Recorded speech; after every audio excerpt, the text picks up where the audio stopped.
Късна есен-зима, а след това ранна пролет. И какво? И започват проблемите с пяната, с нанасянето. Защо? Пристигаш сутринта на строежа, има плюс 3 градуса, минус 2 градуса по Целзий, а през деня температурата се покачва. Дори плюс 12, плюс 15. И какво от това? Каква пяна да изберем сега? Дали тази типичната, която до сега, т.е. през летния период използвахме? Или вече трябва да преминем към зимна пяна? Или всесезонна? Летните пяни, както самото име подсказва, използваме през летния период. И за тази цел са предназначени. Докато когато започне късната есен, когато температурата пада под нула, а през деня достига дори над 12 до 15 градуса по Целзий, тогава трябва да преминем към зимни пяни или всесезонни пяни. Нашата оферта включва пяни, които могат да се използват дори от минус 20 градуса по Целзий. Нагоре. Просто трябва да запомните едно много важно нещо, а именно това на флакона или в техническия лист с данни. Ще бъде написано при какви конкретни температури можем да използваме зимна, всесезонна или лятна пяна.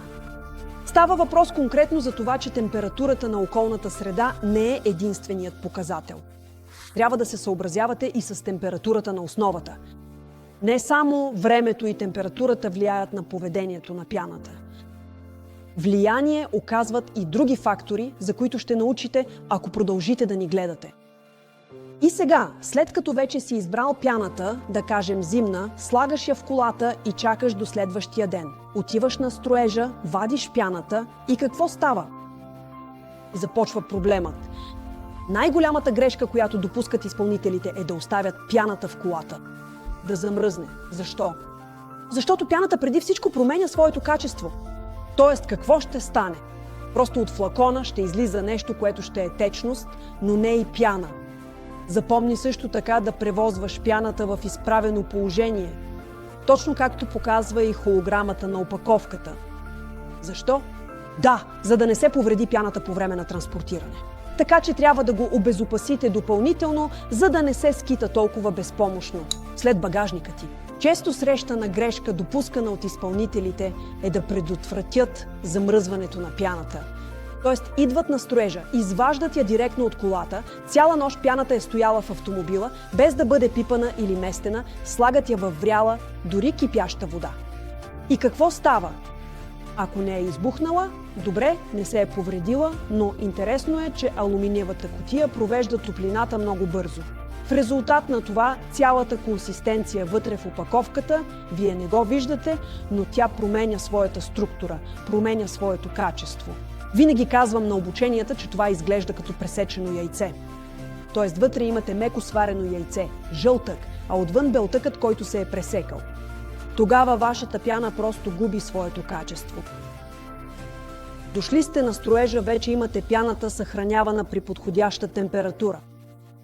Какво следва? Преминаваме към нанасянето. Преди да завиете пистолета, или дори ако вече сте го завили, трябва да разклатите пяната 30 пъти. Защо 30 пъти?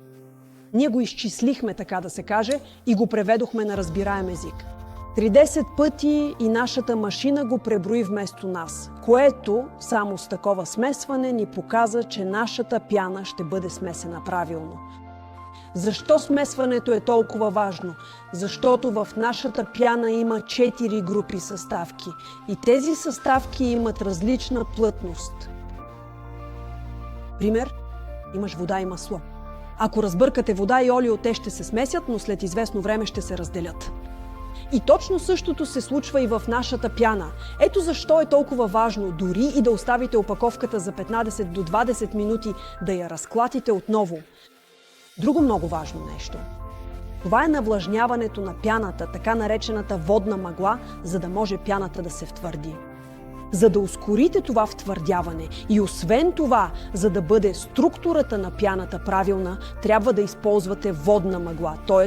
да пръскате с вода. Разбира се, има изключение. Изключението е, когато не използваме вода, но това, както повечето от вас вече знаят, е при температури под 0 градуса по Целзий. Не използвате вода. Запомнете, че когато вече сте нанесли пяната отвън, трябва да я защитите от слънчево греене. Всяка пяна е от полиуретан, а полиуретанът не обича слънцето. Следователно, до 3 месеца излагане на UV лъчи може да доведе до пълно разграждане на пяната, до такова състояние, че става на прах и постепенно изчезва. Това вече е разградена пяна. Нека обобщим.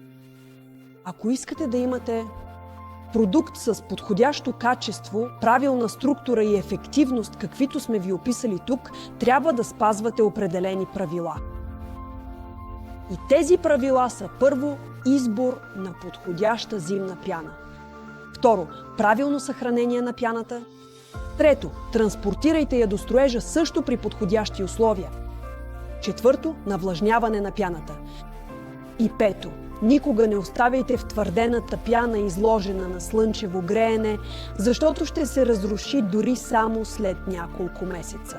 Затова винаги трябва правилно да защитавате втвърдената пяна. И помнете, дори ако оставите флакона за 15 до 20 минути, разклатете го отново. Добре направено!